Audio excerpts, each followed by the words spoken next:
Hi guys.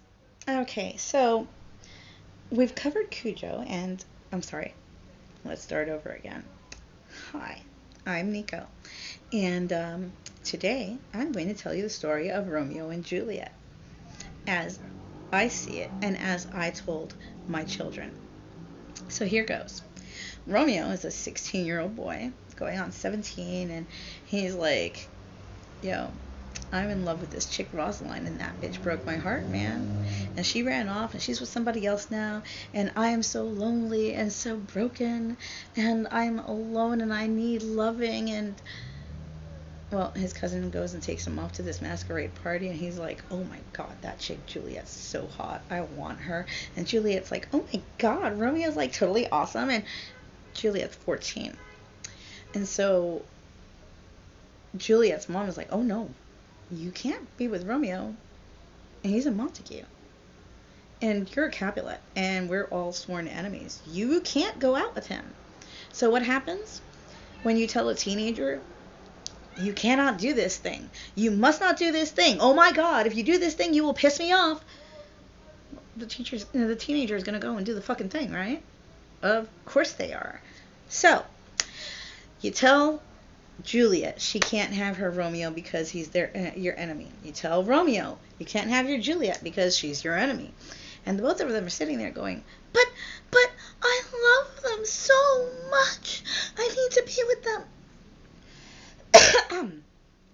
So they hook up, basically. And they sneak off and they get married, and they're like, we're going to tell our families, and this is going to make peace between everybody. And then their cousins get into it, and Romeo accidentally kills her cousin, and then he comes by and tells her, like, he has to actually go into hiding, right? That's what happens. He has to go into hiding, and he's freaking out because, oh my god, my Juliet's not going to love me because I killed her cousin. And then she's like, oh my god, he killed my cousin. What am I going to do? I have to fake my death so that we can be together, and then we can work it out after that, and we can still make peace between our families. So she goes and drinks this fake poison thing, right? And she has her funeral done, right? She's in the funeral home. She's just laying there. Romeo's all like, hey, my Juliet dead. She found out I killed her cousin and she fucking dies. Oh my god, she committed suicide. I fucked up so bad. So he goes and gets himself some real poison. And he goes over to the funeral home and he's like, oh my god, Juliet, I love you so much. I'm so sorry. Because kids, they cry. And he kisses her and he poisons himself and he dies. And as he's dying in her arms, she wakes up and she's all, hey, Romeo, you're so beautiful. Oh shit, you're dead. I was going to forgive you. We were going to make the families come together. And she takes his sword and stabs herself. And boom, she's dead too. Romeo and Juliet, tragic love story. Both of them are dead. And everyone sees this as a romance. This is a happy story? Really? Huh. They're 14 and 16 respectively. They're children who are basically acting out against their parents. Now, the lessons to take from this is support your fucking kids, dude. Because had they told Juliet, you know what? Sure, you can date Romeo. It's not a problem. Nobody's going to give a fuck. Hell, we'll even like him.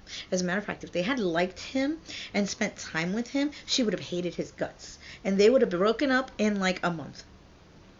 She's a kid. So is he. He was in love 5 seconds before he met her with somebody else.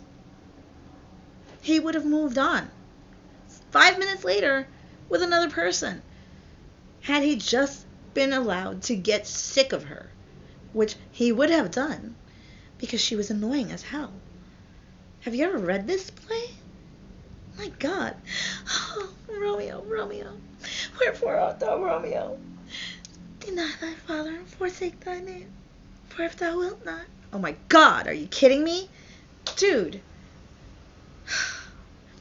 The real moral of the story here, guys, Don't forbid your kids from dating somebody. You think that this person's a real asshole and you don't want your kid with them?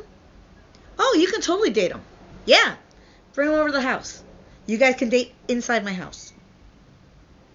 Hey, you guys want some dinner? Oh, yeah, come on. Let's go, let's eat. Let's hang out. And then you become buds with the dude. And then the daughter's going to be like, hey, listen, I can't spend time with this guy because he's way too much like my dad. Or he's way too much like my mom. You know what I mean? Like, it's going to be too much, like, there's way too much acceptance here, and there's not enough conflict, and I need the conflict in my life because I'm a teenager and I need drama. And so if my parents are going to love you, clearly there's something wrong with you, and I'm going to need to break up with you. And that's the basic teenage mindset. All of it could have been avoided had their parents just let them date. That's what I do. My kids want to date someone who's annoying or drives me absolutely insane, or who I know is absolutely wrong for them. I'll sit down and have a talk with my kid and be like, hey, listen, these would be my concerns in this situation, but since you have your head on straight, and you've got a great mindset, and you've got, your shit in order, and you're doing the right things for yourself, I know you've got this. And I know you'll make all the right decisions. So this is all on you. I'm happy for you and I'm proud of you. You say those words to a teenager and they're going to sit there and go, really? And then they're going to go the exact opposite way so that they can shock you, so that they can scare you. Oh no, we're going to have a trucker with all those tattoos and piercings and the mohawk as our son-in-law? Well, shit. You got a mohawk? Dude, I used to wear a faux hawk in high school, man. What's up? Respect. I've got no problem with it. Alright, guys. Talk soon.